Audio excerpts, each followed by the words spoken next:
Final Fantasy IX is one of the most universally beloved entries in the storied franchise. It is not as commercially successful as 7 or 10, nor as genre-defining as 4 or 6, but you'll usually find it near or at the top of countless favorites lists of veterans of the series. And this can be partly explained through the great music, the likable characters, the wonderful setting, and the theatrical art style, but I think that there is more to this in narrative terms. As a last final hurrah to classic Final Fantasy, this game works so well and captures the hearts of so many because it is a tapestry of theme, character, and presentation integration. This story boils down to an examination of the value of connection, identity, mortality, and existence. Essentially, what makes life worth living. It is far from a completely unique message, but it finds so many emotional and creative ways to display that theme through its characters and plot that it boggles the mind, and really finds a way to resonate. This story is filled to the brim with people unsure of their place in the world, people who do not quite know who they are at heart at first. But throughout this story, the experiences they have and the people they share them with help them to come to understand themselves and give them what they need to begin living a life of fulfillment. Everyone in this game questions the purpose of their existence and who they really are at some point, and a great portion of the narrative is focused on how these different people deal with this and on learning why they choose to forge a place for themselves in this world. Ameren starts out as a selfish, brooding man of solitude, prioritizing isolation and training to become as strong as possible. But after losing to Sedan, he fixates on his rival's strength, wondering what makes him so powerful. He initially joins the party to see where Sedan gets his strength from, but through his experiences, he begins to care for others, and realizes that Sedan simply does these things because he wants to do what is right, and because he has others to fight for. That this compassion is its own form of strength. However, Amarant's pride does not allow him to admit that, so he proposes that they race and find the clue in Ibsen's castle, suggesting that if he wins, then it proves that working alone is better than teamwork. He beats Sedan and the party to the clue, but gets trapped on the way out, and despite great personal risk, Sedan saves him. It is here where he finally considers himself to be a part of the team and reluctantly decides to open up and admit his feelings, being able to find a purpose that he never had through friendship. His story is one of ignorance, deep-rooted jealousy of connection, and eventually opening up, accepting, and finding a reason to live wholeheartedly. Freya is unique in that she knows her purpose in the world and knows who she is, but she considers it worthless without love. Witnessing the devastation of the land of her people, separated from and later forgotten by her long-lost lover Sir Fratley, Freya is in a state of despair for a big portion of the game and considers life a lost cause without these things. But in a manner similar to Amarant, she finds herself with something to protect and a cause to fight for through the adventure that Sedan and everyone else take them on. In the end, she finds alternative ways of deriving value from life, such as saving the world that her friends call home and honoring the memories of her people that have perished, realizing that they would have wanted her to live and not burn herself out. And by the end, she is satisfied with being able to live with Fratley, even if he doesn't remember her, to begin anew and make new memories in a world of peace. Freya learns that a new perspective offers a world of possibilities and a fresh start, and this helps her to begin living a brand new life bereft of sorrow. She doesn't forget the terrors of her past, but she uses those memories to empower herself and not drag herself down. Having been sheltered and isolated from human contact for her entire life until the point where the story introduces her, Aiko is a classic example of what happens in a life without love. She is aimless and wandering, not knowing what to do.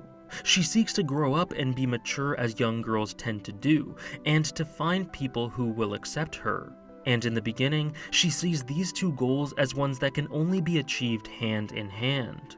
Her Mughals are welcome friends, but the human aspect of her life is lacking, and that's why she latches onto Sedan as soon as she meets him. She's not legitimately in love with him, but he represents everything that she wants, and he is one of the first persons she sees, so it's only natural that she shows him a disproportionate amount of affection and commitment. She tries so hard to be a grown-up and to pretend like she doesn't need what she had been starved of in order to psychologically compensate.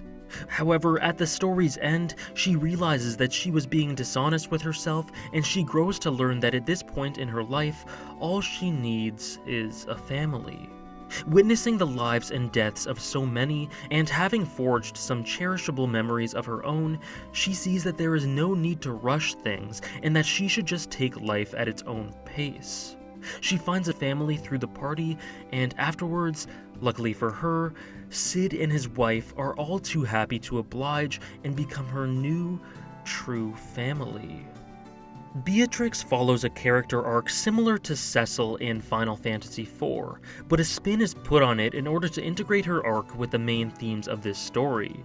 Being duty-bound to doing things that she doesn't enjoy but feels she must do, she is almost conditioned to ask no questions and do terrible things in the name of the gutless Queen Braun. But over time, and as she bears witness to the horror of her actions, she comes to realize that this is not her. She wants to use her sword to fight for the things she believes in, not to adhere to a heartless doctrine. And so, she finds herself demonstrating her conviction through her actions as she teams with the party, and openly accepting the affection of Steiner to boot. In a very nice arc of salvation and redemption, she ends the story as a knight who does what is right to combat her past deeds, and she becomes proud of who she is. And on a related note, Steiner is one of the most fleshed out and developed characters in the story, following an arc that is quite similar to Beatrix's, but more deeply explored in every aspect. He starts off as someone blindly loyal to the orders of the Queen. Tailing the party's escape from Alexandria as a means to bring Garnet back, he utterly detests Sedan and opposes everything he stands for as a result of his stance that the Queen's word is law. However, as events transpire and he begins to warm to his circumstances, Steiner begins to wonder what he really should be doing. But his loyalty never truly alters until he is openly exposed to the tyranny of his queen. He takes a stand here, which is a feat that should be applauded for how difficult it is to oppose something you blindly supported for a great deal of your life. And after realizing that he was blind, he gains perspective and comes to think of Sedan as a friend through seeing that he is really a good person, even beginning to ponder if he is the right future husband for Garnet, which is insane given where he was at the start. His arc is one of realizing one's place in the world and valuing ideals rather than titles, of standing up for what's right and being able to see the good in people. Steiner awakes to a harsh reality, but adjusts and finds himself all the better for it, reflecting the themes of identity and purpose of the main story through discovering who he truly is and wants to be at heart. Garnet is essentially a lost soul in the beginning of the game, one that goes through one of the most extensive arcs in terms of highs and lows. Having lived her life as a caged bird in a castle, Garnet longs to explore the world and carve out a place for herself within it, triggering her intentional kidnapping at the beginning of the game. She struggles and ebbs and flows with her authority and determination, losing confidence and experiencing multiple rebirths through the story, discovering the truth of her origin and learning of the horrors and joys of the world and the human condition. By the end, she has become a young woman who has learned so much and feels eternal gratitude and love for her friends for rescuing her from a dead life. In Garnet, Final Fantasy IX displays the very human idea of yearning for freedom and a purpose. It is not a natural thing for people to be confined, and Garnet's wanderlust is indicative of a woman who is ready to learn and love and grieve and make all of the mistakes that we make as we learn what it means to be a human being. Probably the best display of the main themes of the game, Vivi is a classic example of innate humanity and a yearning for purpose and identity. Starting out as a husk of a being with no personality, Vivi slowly grows and begins forming connections as the world around him molds his philosophies. But as he sees his fellow black mages terrorizing the populace, he begins questioning himself. Why does he exist? What is his purpose? Is he fated to being as soulless and puppet-like as these other black mages? What will he do with the short time he has? Through the help of friends like Steiner and Sedan, Vivi stops doubting himself and learns that his life is his own. Though he comes to realize that he will not live long, he makes sure to make his existence one to be proud of, one full of love and conviction. More than anything, he is happy to have existed and spent his time with those he cares for, and the final impact of his arc recontextualizes the main musical theme of this game, the Song of Memories. As we see in his final monologue, he dies satisfied with his purpose, his identity, and his legacy.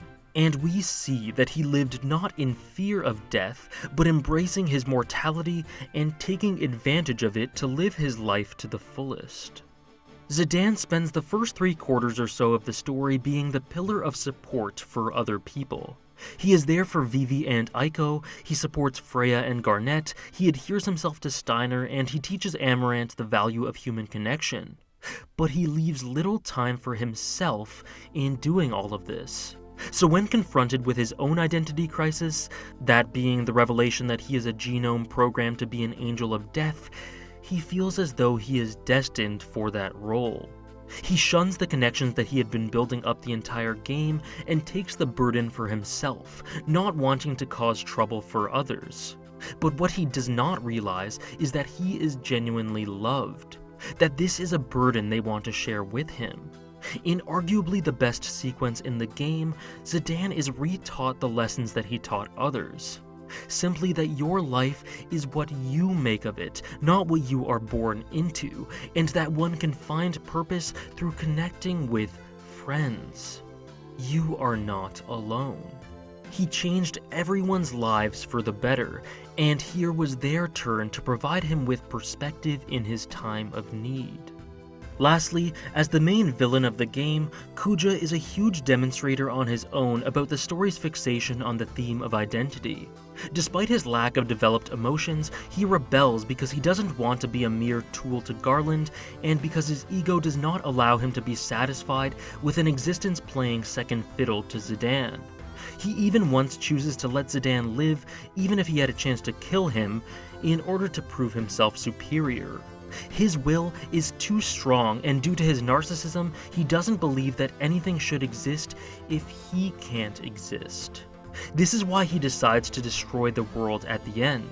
When he realizes that he is to die when Sedan matures as the Angel of Death, he becomes unhinged because he cannot comprehend or accept a world that goes on without him. The brain naturally has trouble comprehending the concept of nothingness, and this was amplified with Kuja.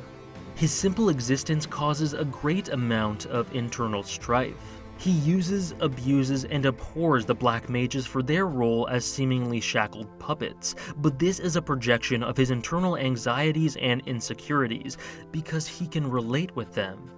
Kuja has never had a regular childhood, so he is completely immature emotionally and psychologically, stuck in a prepubescent mentality.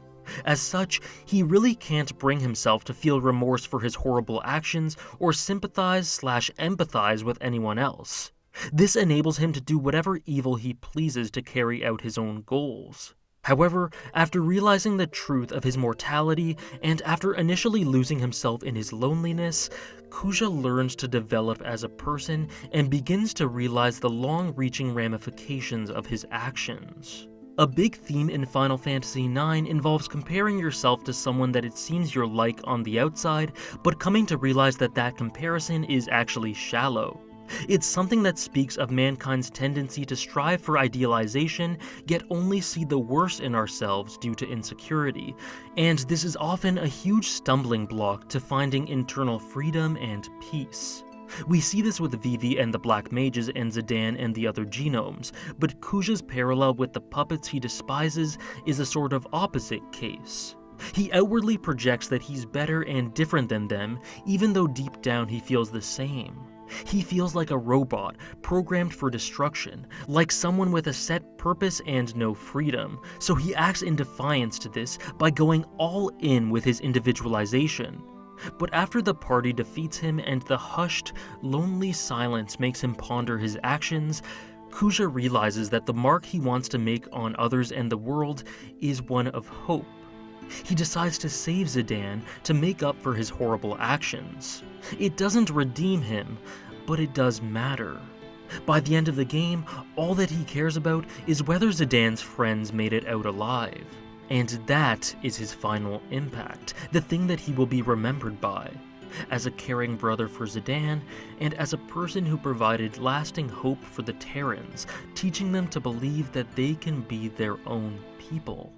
In the end, life is pointless without an identity, but an identity can only be forged once you know your purpose, and that purpose is so often intertwined with the connections we form with people.